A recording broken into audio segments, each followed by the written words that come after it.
anak angkat Nabi. Bapa dia Az-Zubair bin Al-Awwam bin Khuwailid. Dia adalah sepupu Nabi sallallahu alaihi wasallam. Az-Zubair bin Awwam bin Khuwailid, dia sangkut dengan Nabi dua-dua belah. Az-Zubair bin Awwam sepupu Nabi, pasal mak dia nama Safiyah. Mak dia dengan bapa Nabi Abdullah dua beradik. Jadi Az-Zubair bin Awwam ini sepupu Nabi. Lepas itu Zubair bin Al-Awwam bin Khuwailid pula anak penakan kepada Khadijah binti Khuwailid, lagi sekali sangkut. Dan Az-Zubair bin Al-Awwam ini, seperti mana yang diriwayatkan daripada Sa'id bin Musayyib, dia kata Az-Zubair bin Al-Awwam waktu umur 12 tahun, sampai ke telinga dia kata Nabi SAW dah dibunuh. Dia baru umur 12 tahun. Siapa kemai habang dekat dia kata Nabi SAW dah kena bunuh. Waktu umur 12 tahun dia dah tunjuk sayang dia kepada Nabi SAW. Dia cabut pedang, dia pusing satu Mekah kerana nak cari orang yang bunuh Nabi SAW. Dalam dia duk pusing, dia jumpa Nabi SAW. Nabi tanya dia, Nabi tanya kepada Az-Zubair bin Al-Awwam ini, Nabi tanya pasal apa?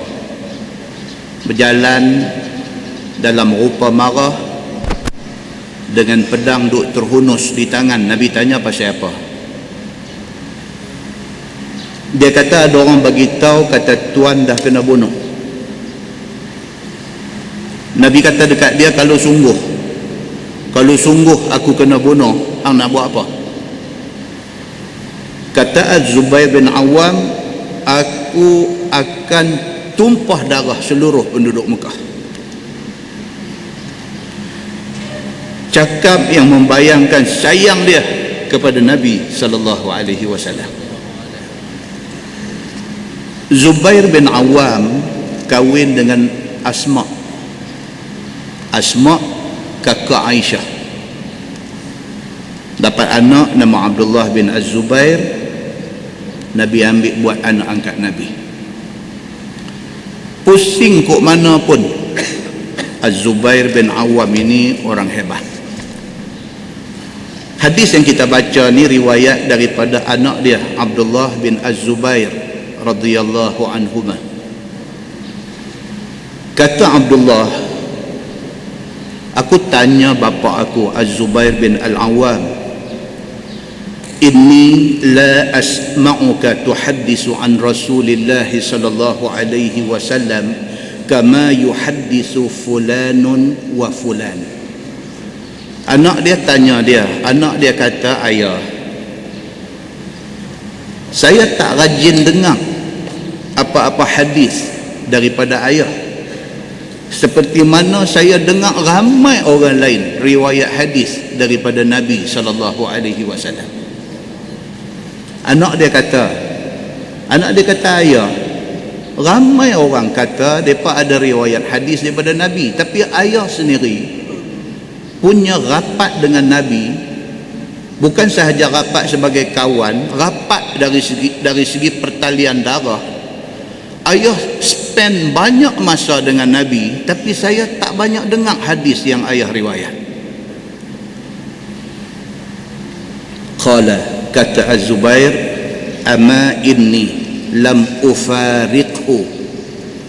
Az-Zubair bin Awwam dia jawab pada anak dia, dia kata, hang pun tahu aku dengan Nabi SAW tak pernah berenggang. Aku tak payah cerita aku bapa hang duk tengok aku hari-hari. Aku dengan Nabi ni tak berengah. Walakin sami'tuhu yaqul,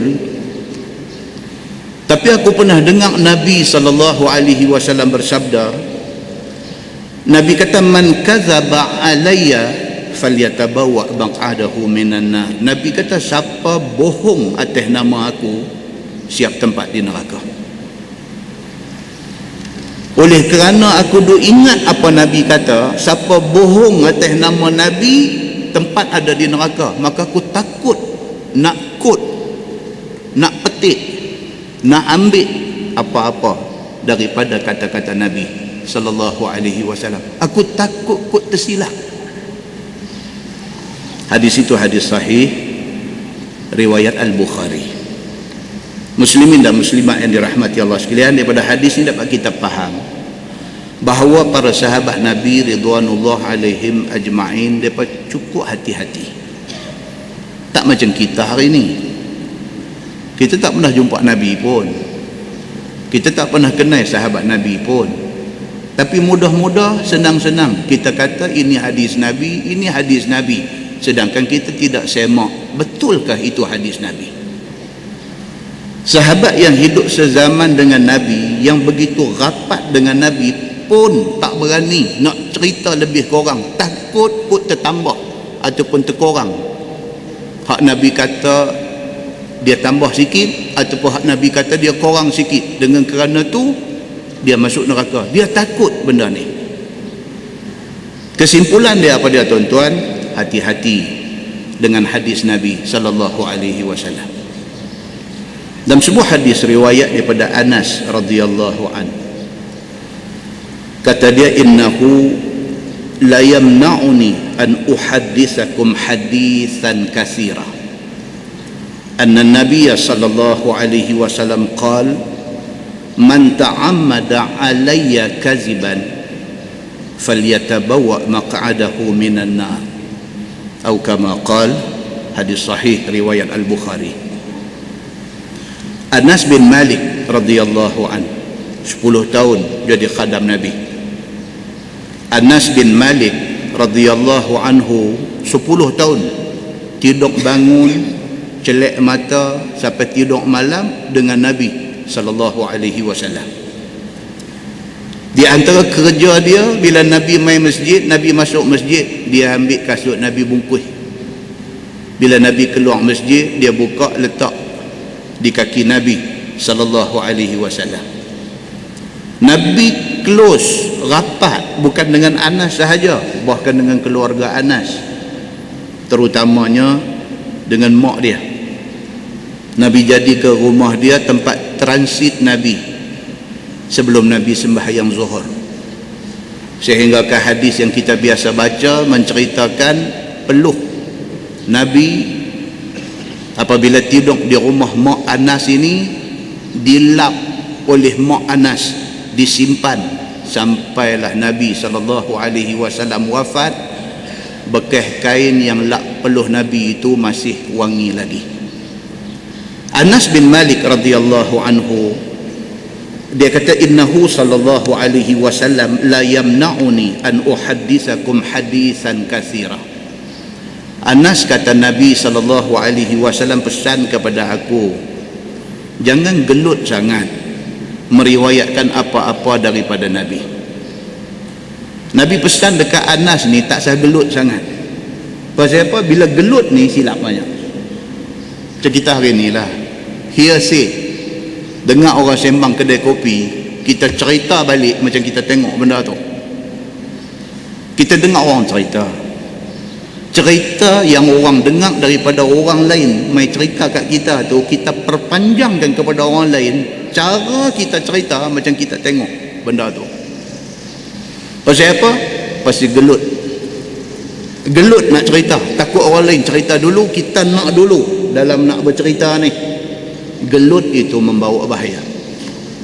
Nabi SAW kata, innahu sallallahu alaihi wasallam, sesungguhnya Nabi SAW la yamna'uni an uhadditsakum hadisan katsira.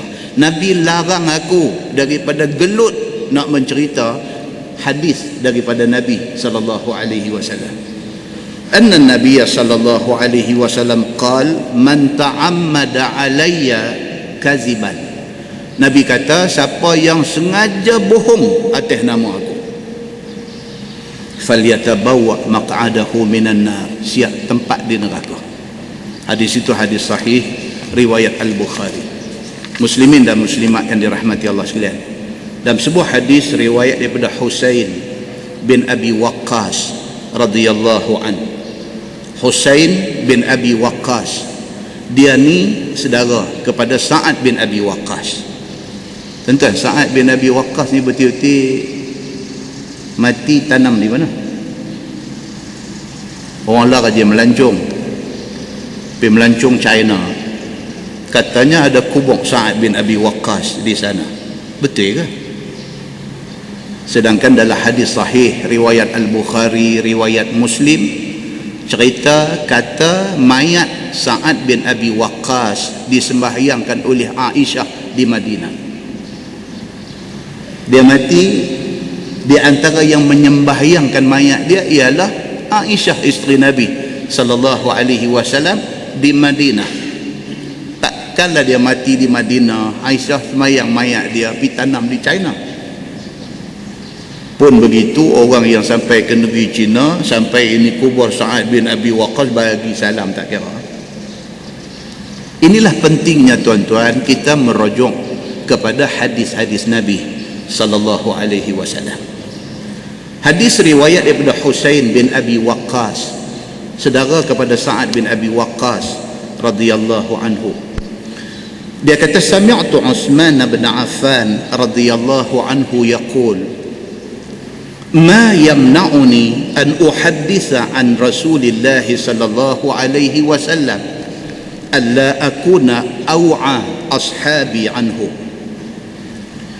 ولكني أشهد لسمعته يقول من قال علي ما لم أقل فليتبوأ مقعده من النار.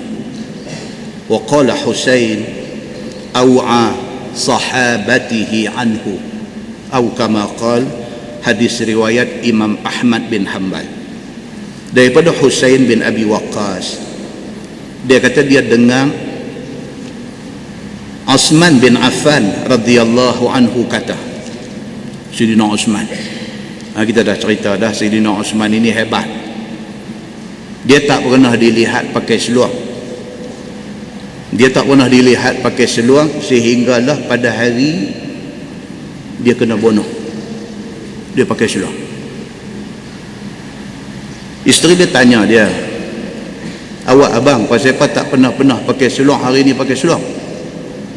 Dia kata dia bimbang, pemberontak dah kepung rumah nak bunuh dia. Dia bimbang, dalam pergelutan itu takut-takut terselak kain nampak aurat dia. Tuan-tuan, sahabat jaga aurat sampai macam tu sekali. Tak pernah pakai seluar, dia selalu pakai baju kamis, baju jubah lepas turun macam ni. Hari tu pakai pasal apa? Pasal takut dalam pada duk jadi pergelutan itu, takut kot tersingkap kain nampak aurat, maka dia protect aurat dia daripada awal. Dia pakai seluar hari itu. Muslimin dan muslimat yang dirahmati Allah sekalian, Sayyidina Utsman bin Affan yang begitu hebat berkata, dia kata ma yamna'uni an uhaddisa an Rasulillah sallallahu alaihi wasallam alla akuna aw'a ashabihi anhu. Kata dia, tidak ada benda yang menegah aku daripada meriwayatkan hadis daripada Nabi sallallahu alaihi wasallam, melainkan yang menegah aku itu ialah kerana aku rasa aku bukanlah orang yang paling kuat ingatan. Dia sahabat kanan Nabi, right hand man Nabi. Abu Bakar, Umar, Utsman, Ali, ini dua ada kiri kanan Nabi, tapi tak banyak riwayat hadis daripada Nabi. Bila orang tanya Sayyidina Utsman, kamu begitu rapat dengan Nabi, begitu close dengan Nabi, pasal apa tak banyak riwayat hadis daripada Nabi? Dia kata tak ada benda yang menghalang aku daripada meriwayatkan hadis Nabi, melainkan kerana aku rasa ingatan aku tak cukup baik. Aku takut kod-kod ingatan yang tak baik ni, Nabi kata lain, aku pi ingat lain. Nabi sebut lain, aku pi hafal macam lain. Kerana ingatan aku yang tak cukup baik ini, maka aku takut nak meriwayatkan hadis Nabi sallallahu alaihi wasallam. Walakinni ashhadu li sami'tuhu yaqul, akan tetapi aku naik saksi bahawa aku dengar Nabi sallallahu alaihi wasallam bersabda. Nabi kata, man qala alayya ma lam aqul, siapa ada pihabang dekat siapa-siapa benda yang aku tak kata. Nabi kata ada siapa-siapa pihabang dekat orang kata Nabi kata sedangkan Nabi tak kata, falyatabawwa maq'adahu minan nar, siap tempat di neraka. Qala Husain, kata Husain bin Abi Waqqas, saudara Sa'ad bin Abi Waqqas ini, dia kata au'a sahabatihi anhu, dia kata setakat yang aku tahu Osman adalah di antara sahabat yang paling kuat ingatan. Bila orang habang apa-apa dia cukup ingat, walaupun dia satu orang yang cukup kuat ingatan, dia takut nak petik apa-apa kata-kata Nabi, takut-takut apa yang dia petik itu tersilap. Muslimin dan muslimat yang dirahmati Allah sekalian, 3 hadis kita baca cukup untuk kita jadikan peringatan. Nak abang apa-apa, nak kata apa-apa, make sure betul itu hadis daripada Nabi sallallahu alaihi wasallam. Jangan suka-suka, jangan semata dengar-dengar kita terus kata itu hadis Nabi.